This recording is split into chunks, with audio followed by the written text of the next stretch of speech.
إلا بالله العلي العظيم رب اشرح لي صدري ويسر لي أمري واحلل عقدة من لساني يفقهوا قولي اللهم صل على سيدنا محمد الفاتح لما أغلق والخاتم لما سبق ناصر الحق بالحق والهادي إلى صراطك المستقيم وعلى آله وصحبه حق قدره ومقداره العظيم.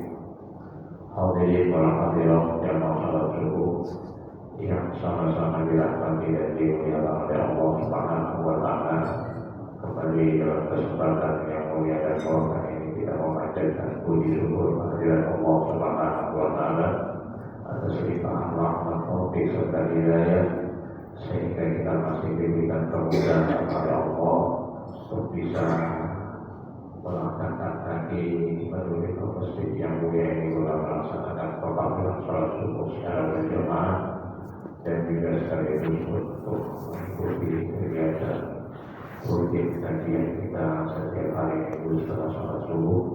Mudah-mudahan kajian kita di masjid yang mulia ini menjadi sebetulnya rahmat dan ampunan dari Allah Subhanahu wa Ta'ala sehingga tidak keluar kita daripada tempat yang mulia ini melainkan dosa-dosa kita diampuni oleh Allah Subhanahu wa Ta'ala.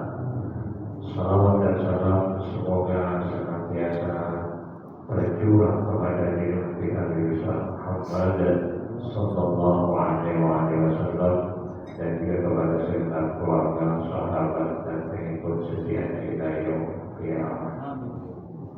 Hadirin dan hadirat yang masalah subuh yang dimuliakan Allah Subhanahu wa Ta'ala.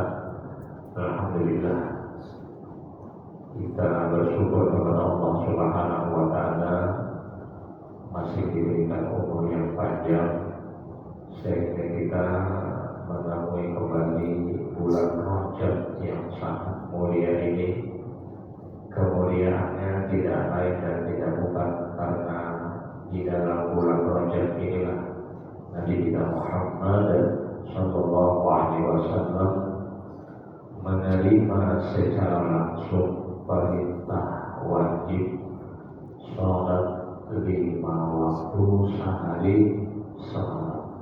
Satu-satunya perintah Allah yang Nabi terima tanpa prasyarat dan diundang langsung untuk menghadap kepada Allah. Sedangkan perintah-perintah yang lain tidak demikian, melalui wasilah, melalui perantara malaikat Jibril, melalui ilham wahyu. Tetapi sholat 5 waktu secara khusus, secara istimewa Allah mengundang Nabi kita untuk menerimanya secara langsung. Nah, karena itu kita selaku umatnya, tugas kita apa terhadap sholat 5 waktu ini?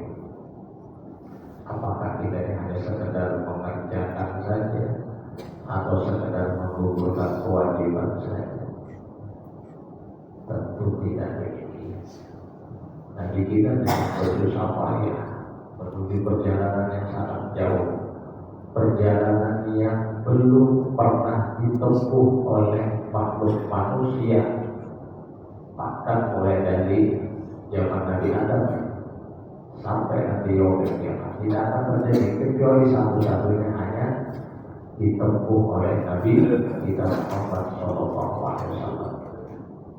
Sangat jauh perjalanan, tidak ada yang sanggup melakukan perjalanan sejauh itu kecuali hanya Nabi kita. Karena Nabi kita itu diundang, diminta oleh Allah untuk menghadap menerima perintah sholat. Nah, maka kita selaku umatnya harus benar-benar mengistimewakan, menghargai perintah ini, hadiah ini. Jangan kita asal-asalan, jangan kita sekedar mengerjakan saja atau menggugurkan kewajiban saja. Apa tugas kita terhadap sholat 5 waktu? Yaitu pertama, menjaga waktunya, menjaga waktu. Sholat 5 waktu sudah punya waktu yang ditentukan. Inna sholatan kanat 'alal mu'minina kitaban mawquta. Maka jagalah waktunya. Karena itu Rasulullah pernah ditanya oleh sahabat, Ya Rasulullah, ayyu amalin afdal. Sahabat ini tanya kepada Rasulullah, ingin tahu amal apa yang paling hebat, paling afdal, paling istimewa. Rasulullah hanya menjawab singkat, as-sholatu fi waqtiha. Sholatlah kamu, kata Rasulullah, tepat di awal waktu. Sholat tepat di awal waktu adalah amalan dari sekian banyak amalan yang paling hebat. Dan ini susah. Ini sangat sulit. Karena iblis selalu menggoda kita untuk selalu mengulur-ulur waktu sholat itu.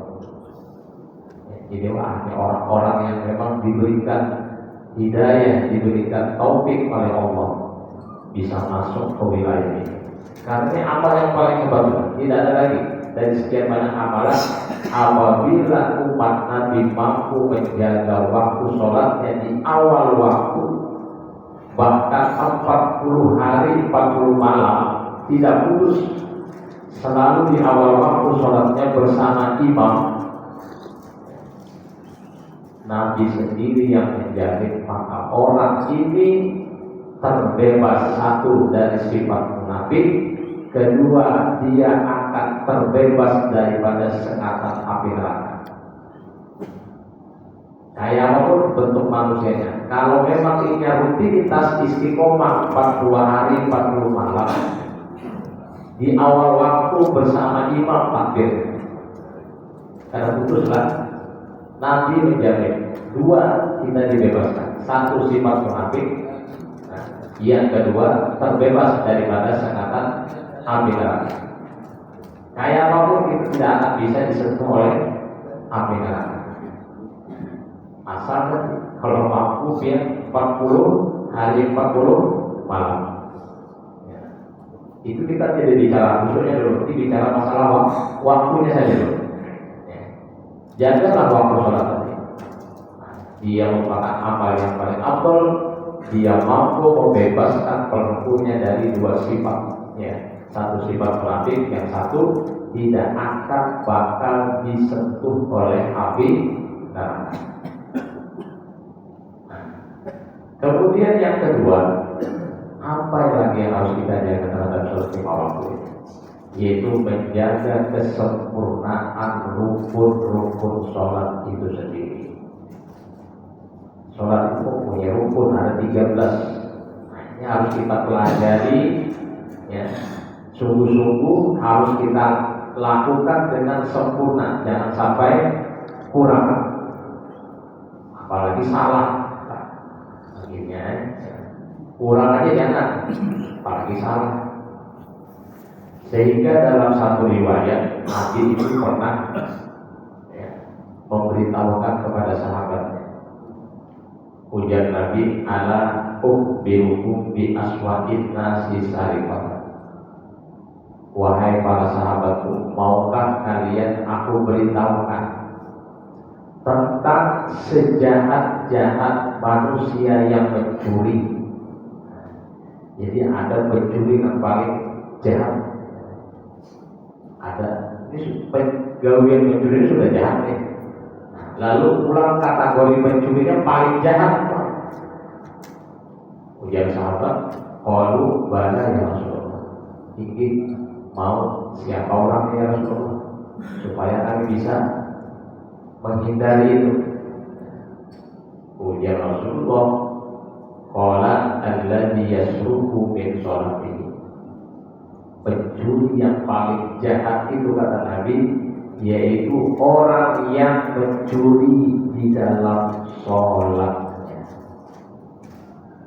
Mencuri di dalam sholat, artinya bukan berarti haratan sembahyang, haratan sholat, mencuri ada, ya ada. Maksudnya apa? Lalu kira sahabat bertanya, wa kaifa yasluku min sholatihi ya Rasulullah. Bagaimana bisa orang yang sholat itu mencuri? Ini kan sholat kok bisa mencuri? Kata tadi bisa. Bisa terjadi. Lalu Nabi menjelaskan, melanjutkan jawaban beliau. Orang dimaksud orang yang mencuri di dalam sholatnya itu adalah la yatimmu ruku'aha wa la sujudah. Orang yang sholat tetapi tidak menyempurnakan rukuknya dan tidak menyempurnakan sujudnya. Kayak apa? Karena rukuk yang sempurna itu ya. Kalau dia kada ada penyakit, kada ada uzur, badan sehat aja, bujur-bujur rukuk itu lurus. Nah, punggung belakang lawan leher lurus kayak siku. Nah, kayak siku. Nah, lalu siapa yang kada sempurnanya? Nah, kalau dia rukuk kayak ini rukuk oleh nih.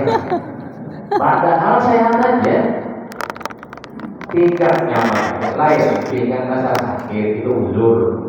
Karena kuat ya, karena awal punya tempat. Kawan jalanan, jalan. Ya, itu karena menyempurnakan rukuk. Itu supaya kemudian sama gitu kan dari pertamanya itu bujur-bujur mencuri tanpa jahat di dalam sholat.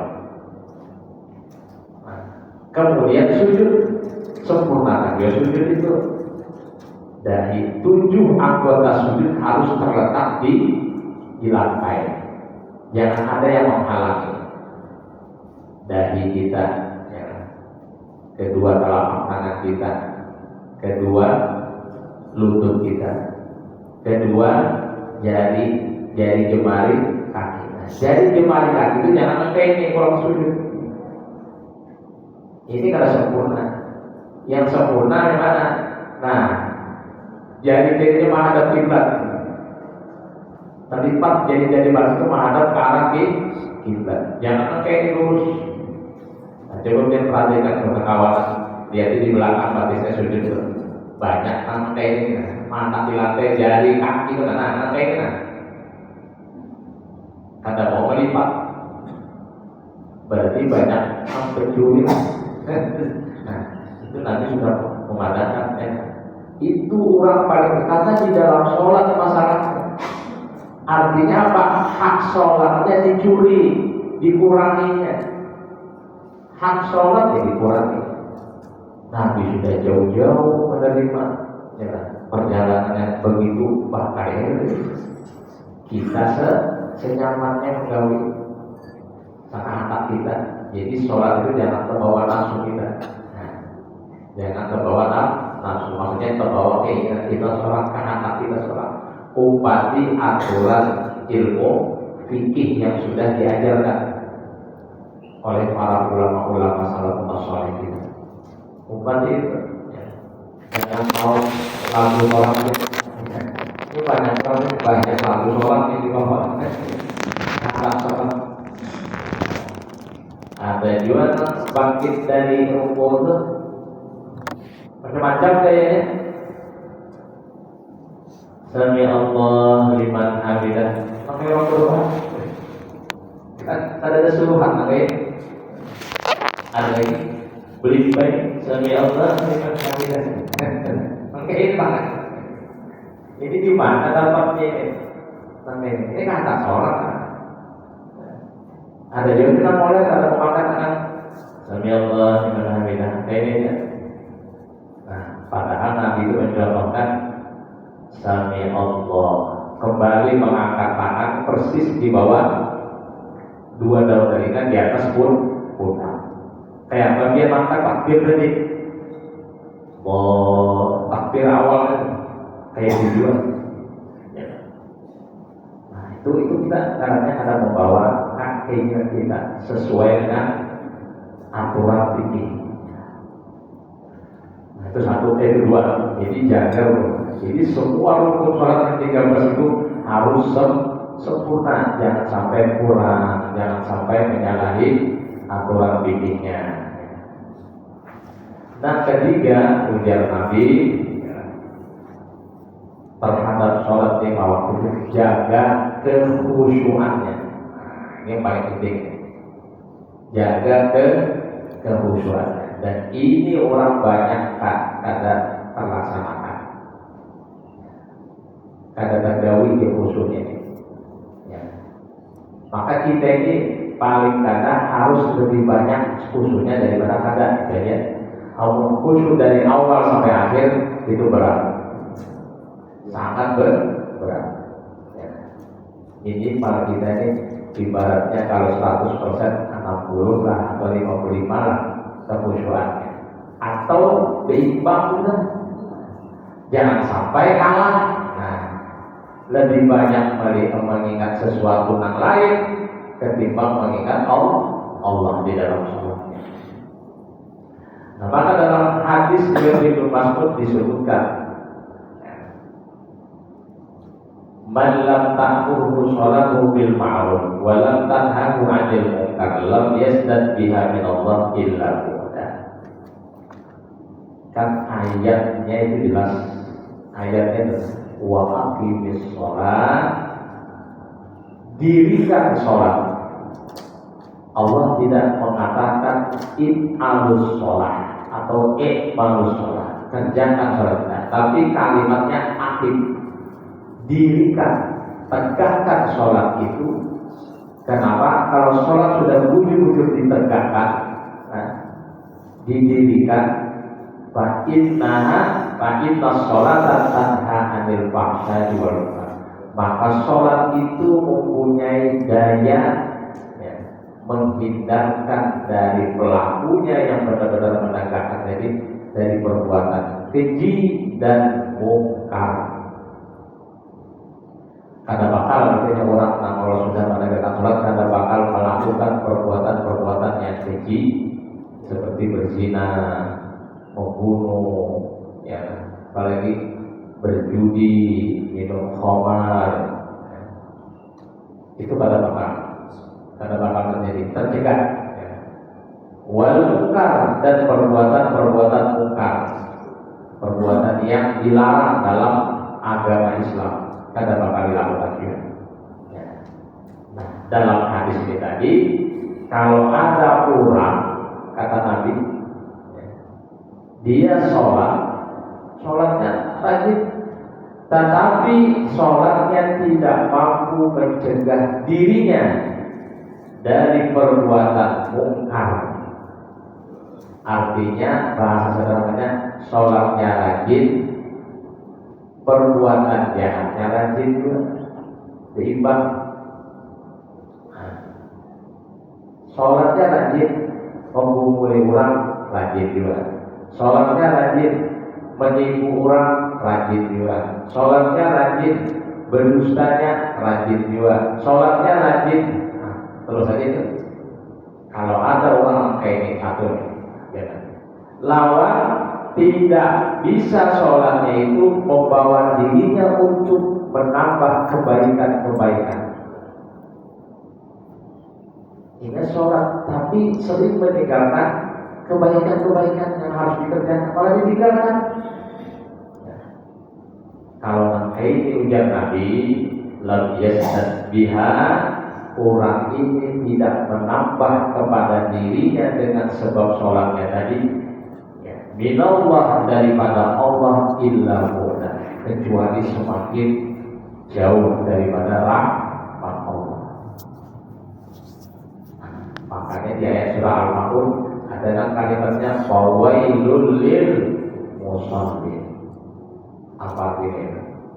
Celaka bagi orang yang sholat. Jadi jangan kita merasa aman dulu. Kalau sudah sembahyang itu bagus kan? Belum tentu. Ya, lihat dulu sholatnya kayak apa, dijaganya ada kekhusyuannya. Kalau ini sholat ternyata efek sholat itu kan mempengaruhi lawan dirinya.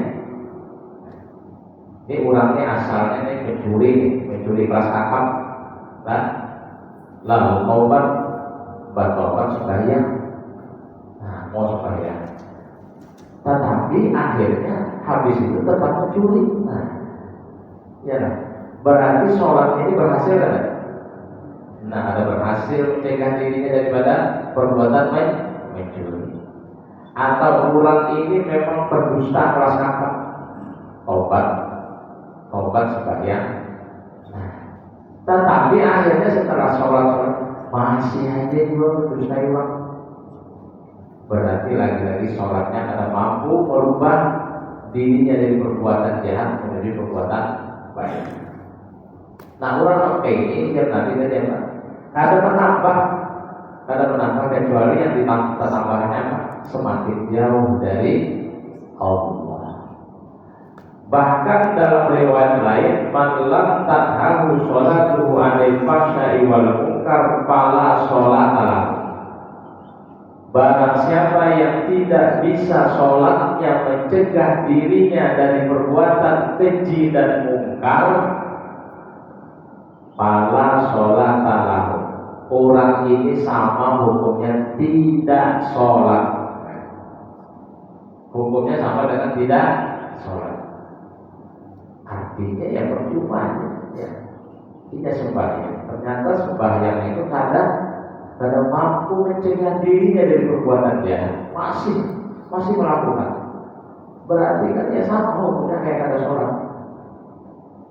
Nah, ini tadi yang Nabi bilang jaga kebenaran.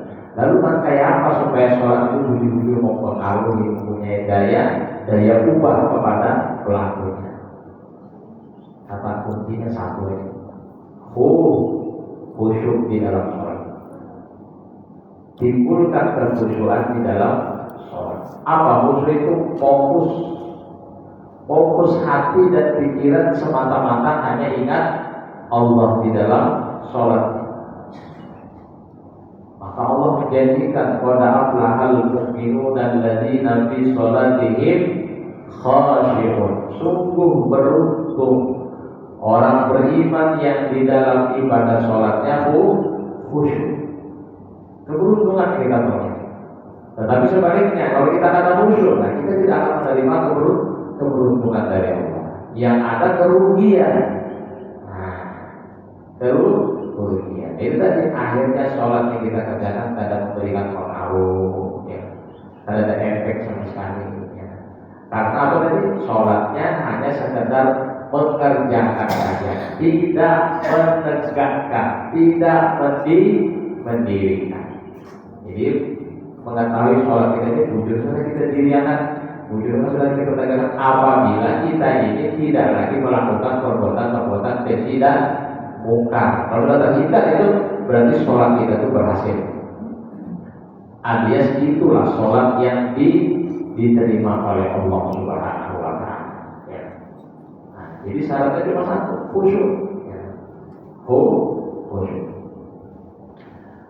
Wa anil Hakam bin Uyainah radhiyallahu ta'ala, riwayat lain daripada Hakam bin Uyainah, qala man ta'ammala fi sholatihi, barang siapa masih memikirkan, ya, masih memperhatikan ketika di dalam sholatnya, man adiyamihi, kurang di sebelah kanannya, wa an shimalihi, kurang di sebelah kirinya.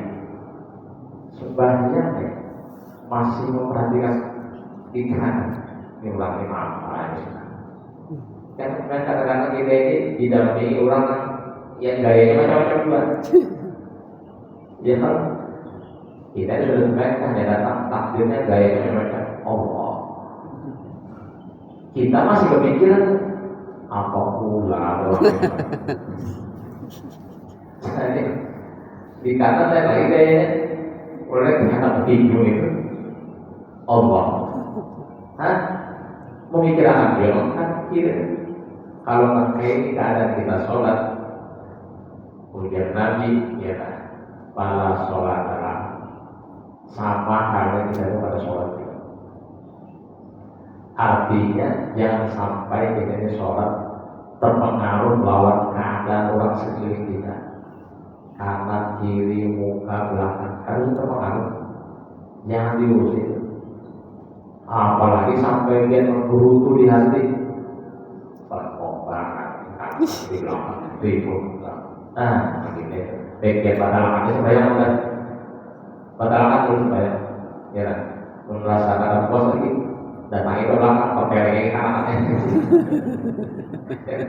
Nah, jadi jangan sampai.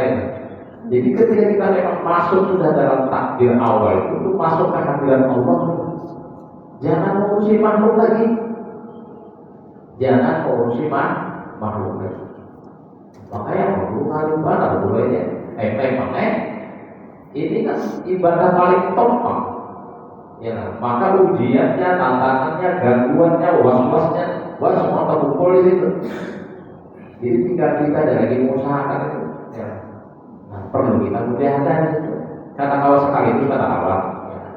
Hari pertama sekian, itu tadi kan paling kadang, itu tadi paling kadang lebih banyak. Ketika sholat kita lebih banyak Allah ketimbang keadaannya. Amun keseluruhannya kan awal, lain makomnya gini, lain level. Nah itu kisahkan ulama-ulama yang sanggup membuktikan bahwa dirinya ada terpengaruh dan tidak terganggu oleh orang-orang sekitarnya, dan apapun yang menimpa dirinya ketika sholat kan berpengaruh. Satu, ulama yang bernama Yaqub Al-Qari. Beliau ini pernah sekali, ya, ketika sholat, halaman sholat, masuk sholat, membaca, ya, biasa baca-baca, datang pencuri. Si pencuri ini menjuntak sorban selendang yang miliknya. Hal itu banyak. Yaqub Al-Qari terpengaruh nggak? Ada tahu sih, ya. Sini merasa ada apa-apa, ya. Mungkin itu ada nama juntan, bapak nih pas adiknya dapat mampir selendang bukan, ya. Atau bina epok di belakang ada yang bina tak mampir, pak bisa menendang, ya. Berarti kita ini masih belum khusyuk kita ini, ya. Nah, ini harus dibuktikan. Lalu begitu mengambil, boleh bukan? Dan jadi masih selesai terus, ya, sampai ujung sini, kan malah sama. Kalau mau merasa kehilangan apa ada, si pencuri ini bisa kawan mendatangi komplotannya. Di antara komplotannya ini ada 6 tahun. Pinangku lalu sobatnya, seperti mana ya? Sobatnya, aku dari harapan supaya si Kori ya aku perlu kucuran, wah pokoknya ikan fisiknya kawannya boleh kan, kalau tadi ikan aku dipasnya takutan juga mencuri lawan si aku Kori. Kenapa juga kan? Boleh kan? Aku paling takutan manusia di kampung ya Sidin itu. Kenapa? Itu kalau ia berdoa, doa itu kan ada hijab. Kalau tidak ini berdoa kita habis kita ya, berikan dia kejutan lain. Bangsa boleh kalah. Nah, ma'antar datang sini. Wahai Tuhan saya minta maaf. Minta maaf di sini. Saya barusan mencuri selendang. Hah? Bila kamu mencuri? Kada tahu sih. Coba. Kada tahu bila kamu mencuri. Harapan saya sembahyang tadi berjuta. Aku di sini kada ada masalah. Aku barang yang di sini kan. Ini kan kayak apa tingkat kehusuan seseorang yang bernama Yaqub Al-Qari. Aturan kita pak Jawa masih ya, Jawa hampir pak enggaknya. Yang kedua Robiatul Adawiyah, seorang wali dari kalangan wanita. Nah, ini bisa dicontoh oleh ibu. Robiatul Adawiyah ketika sholat juga sama sekali tidak memperhatikan kanan kiri muka belakang. Sampai beliau ketika sujud ke lantai, tiba-tiba ada ratik kayu menghantam mata beliau, masuk ke dalam mata. Kesakitan kan beliau, kelimpahan ada, sama sekali tidak merasa apa-apa. Padahal kayu itu masuk ke tubuh kita, ini kan dembus sedikit kalau masuk ke mata bah. Bilang apa? Kata langsung, karena sensitif kan indra mata. Tuntung kalau dia sudah salah.